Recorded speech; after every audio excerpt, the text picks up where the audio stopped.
A day in my life as a buhay call center agent. Tara, sabayan niyo ako mga kabiyahe sa panibagong yugto naman ang ating tatahakin as a buhay call center agent. Talagang marami tayong mga nadaranasing pagsisikap na talagang matagumpayan natin ang araw nating tatahakin sa ngayon. As a buhay call center agent, akala ng iba madali at napaka-easy lamang. Pero as a buhay call center agent, talagang napakahirap. Nagbabalik naman natin muli ang ating segment na ito na Buhay Call Center Agent. Kaya ngayon mga kabiyahe, pasimple-simple lang muna tayo dahil panibagong yugto na naman ang ating tatahakin.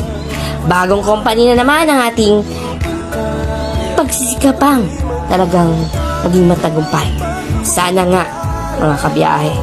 Ito na naman tayo. As a Buhay Call Center Agent, ika nga, iba-ibang tao ang ating makakasalamuha.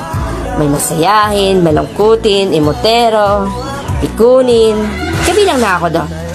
Siyempre kabiyahe, hindi natin kilala ang bawat isa na ating makakasalamuha sa pang-araw-araw na buhay. Kaya go lang, laban, easy lang.